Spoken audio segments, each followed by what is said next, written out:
Yo, what's up, guys? Probably you guys are asking how to farm this dungeon, which is the Vio dungeon right there. On stream, we have been testing a bunch of teams thus far. What seems to be the most stable factor is going for a Frodo. I'm using a lot of triple fights right now. You don't have to go triple fight. It's definitely not a must.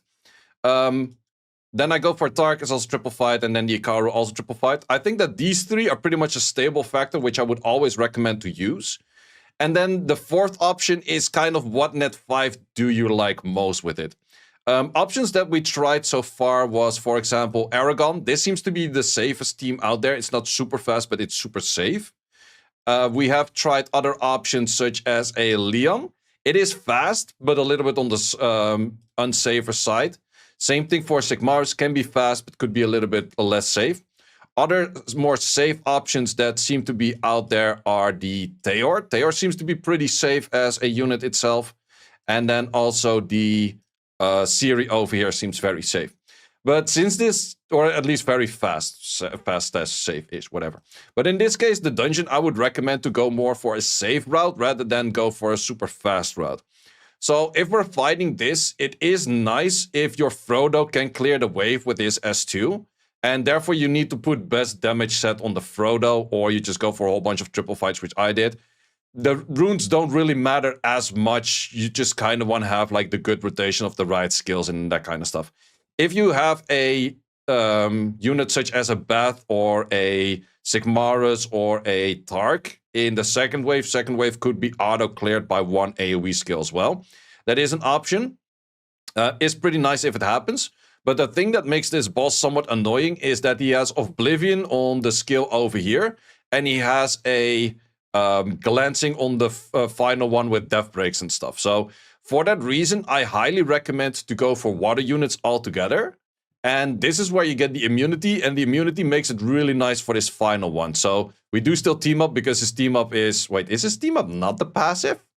Oh no, wait, the team up is fully on this too. But yeah, in this case, we do also get the shields and everything. We have the team up going in with the Tark. Tark is really nice. If you don't have the Tark yet, you could go for Rogue, but I would recommend to get the Tark first. And then you can run this as well. So, as you see, this team definitely will work. It is just a little bit on the slower side, but since there is a maximum amount of dimensional hole energy that you have in the first place, you don't really have to go for like a super fast Shuma kind of thing on killing everything super crazy fast. And just go for a little bit slower and safer route, which is definitely fine. Also, if your Frodo doesn't kill the whole wave, it's just going to be a little bit slower. It is not an issue. And that's the main thing. Just keep these runs safe, because you don't want to be wasting your dimensional hole energy. And I think a lot of people, from what I've heard, a lot of people are thinking about farming this. If you do not have any of those named Water Net 5s, you could go for a Mina. I think that's the most free-to-play team that you could go for. Then we're locking in full free-to-play. But as you see over here, that immunity is really nice. If you want to go safer and slower, go for a Woosa. Because Woosa brings more immunity, more shields, and also gives you more healing. And at that point, you're definitely not dying, but your run is definitely going to be a bit slower. But Woosa plus team-ups will have perfect Woosa immunity up all the time. Whereas here, you will lose your immunity at some point, because he has some off turns on his cooldowns, and then things still could kind of die and stuff, which is a little bit annoying and might make it look a little bit tricky. Let me try a run with a Woosa, because I think the Woosa version is most likely the safest way out there. Prepare, we're gonna be that lazy guy that just says Woosa's gonna get a full damage set as well. Probably not the best of things. You can definitely triple fight a Woosa. That makes it very easy. You could also triple will runes on the whole team if you really want to go for a far-fetched, very specific team on this. Is definitely an option as well. This is going to be the weakest shield you have ever seen in your life. But just for the idea of it. Just for the idea of it. Let's see how this does work. Wish of Immortality. This is going to be like a 2-minute run. This is going to be absolutely super slow. But this will definitely clear. Because 3-turn immunity, you will lose your immunity between waves here. But you will not lose your immunity from like the boss stages. So at that part, it doesn't happen at all. Plus you have S2 on the healing, especially if you go for a little bit of HP in there. It will help out a fair bit. Plus, yeah, Tark also is just crazy good for a unit. I would recommend to go only triple fight actually on this thing. They can derp for not using the shield right away, which is a little bit on the bad side for the Woosa. But you have like 2 turns in. No, wait. In this case, you only have 1 turn in before he gets that skill off. You still have the wrong element, so that helps out a little bit. And then Woosa double derps. Fucking Woosa. I make a Woosa showcase and he's just there. Bird fly! You go, bird. And thing is nearly that. And we still get our S3 in. Okay, so yeah, Woosa. The idea is there. He comes a little bit late with the shield. That's the only thing. But to be honest, I feel like, well, this is nice where we now have the shield. Otherwise, if that thing started stunning or being annoying or whatnot, it kind of works. It kind of works. However, if he derps a bunch of times, could be annoying. Not that slow of a run still, but it's pretty much this plus whatever water net 5 you can find that does kind of fit for you. That's just the main thing it is. And you could even go for freaking Lulu in here, to be honest. It's kind of like the healing and the recovery. And wait, do you cleanse on an S1 or is it in the passive? No, that's just healing. Lulu could definitely make this pretty safe too. That could be an option. If you want to have Death Break on an S1, Soulfark. Wait, I'm actually kind of curious how good Soulfark would do this. I'm just reusing the same team over and over. It's definitely not an optimal team at all, or an optimal set at all. But there's a lot of options for a Water Net 5 in this turn order where it could be really strong, it could be really interesting. And this one does have pushbacks, which is kind of nice. I could see this one if you actually give defensive stats to it and not just full-on crit rate and attack, that it could work a little bit better. Plus, his team-ups have good chances of death breaks. So you have 3 units that can team up and death break, because Frodo has a chance of death break, Ikaru has a chance of death break, and then this thing has a chance of death break, which is kind of nice. And also the side units, if they do get their random turn, they would potentially hit the Soulfark because of the threat state. However, boss does have AoEs, which doesn't really help you in that case at all. But you have a bit of pushbacks and those kind of things. You also do stack the boss a little bit more because your hits are more multi-hit focused, which is maybe a little bit worse, but it still kind of works, I guess. Oblivion doesn't matter at all for that unit. We do get our threat state in. Threat state doesn't matter for these side units. No, these side units also have just full on AoE, so it doesn't matter as much. But it's pretty much just the stable factor are the 3 units around it, and then the final unit you use over here is kind of just whatever you think feels best for you. I would say safest option that I would probably go for is that Aragorn. That Aragorn seems pretty darn safe to go for. But yeah. Is there a monster that increases defense to prevent the healing stack from the boss stage? Not necessarily. Well, you have some units with defense buffs, but... Wait, this actually might be really good as well. In this case, you do want to have like proper... I do actually want to give this dude a try. This thing does have proper defensive stats for it. You could even go for... Yeah, Gideon has pretty nasty damage. That is actually true.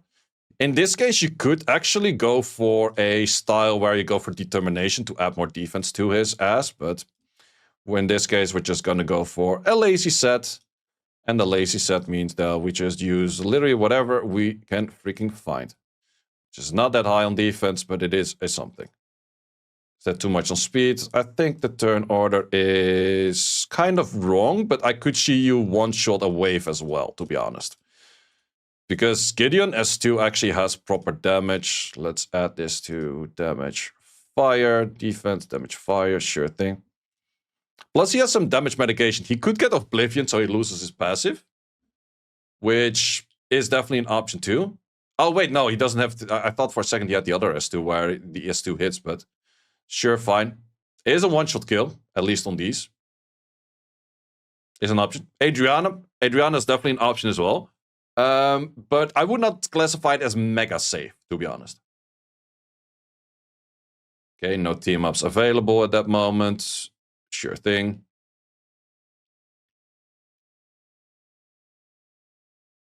But I think this team is pretty solid as well. At least should be pretty solid.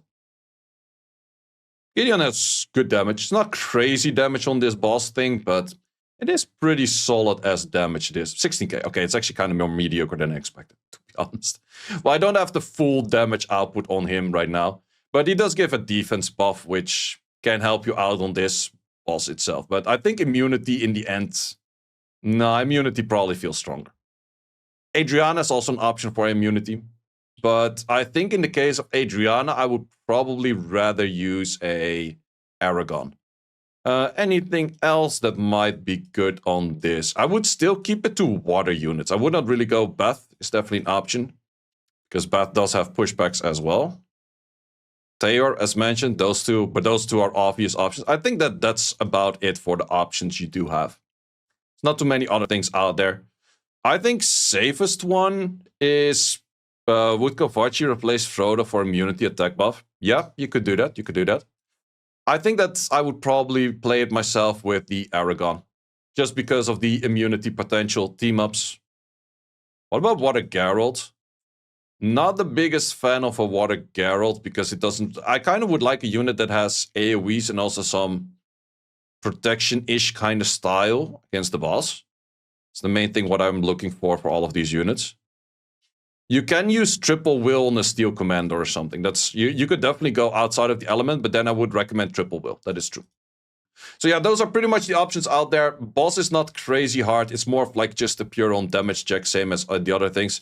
As mentioned, stable team is going to be the Frodo, Tark, and the Ikaru. Ikaru, I highly recommend triple fight. The others two, Frodo, I would kind of recommend triple fight as well. I would say go more for a damage set on the Tark. Could definitely add a lot more damage than what I have. And then your final unit, I would also add some kind of damage set. Simple as that. If you have some crazy good team that never fails and has super good speed runs and that kind of stuff, leave it in the comments. People are also asking about this pack, the Dimensional pack. It's a 1.2k crystals for 400 Dimensional Energy plus 10 Mystical Scrolls, which is maybe a bit expensive, but I would recommend to buy it if you're normally getting these as well. So this one is a slight better buy. This is a 1.2k for 500. The other one is a 1.2k for 400. You get 10 extra Mystical Scrolls.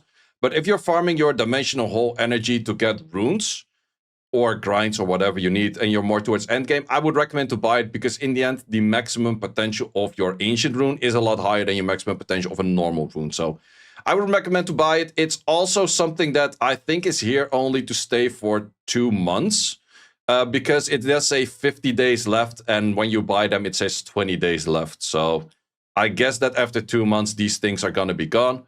So it's not a thing that you have to buy all the time, but Come To Us might make it a comeback thing. But in the end, I think Dimensional Hole energy and Dimensional Hole runes, so therefore ancient runes have a lot more potential than normal runes. And if you're further towards the end game, it's probably more interesting than just farming more normal whatever you're farming. Thanks for watching.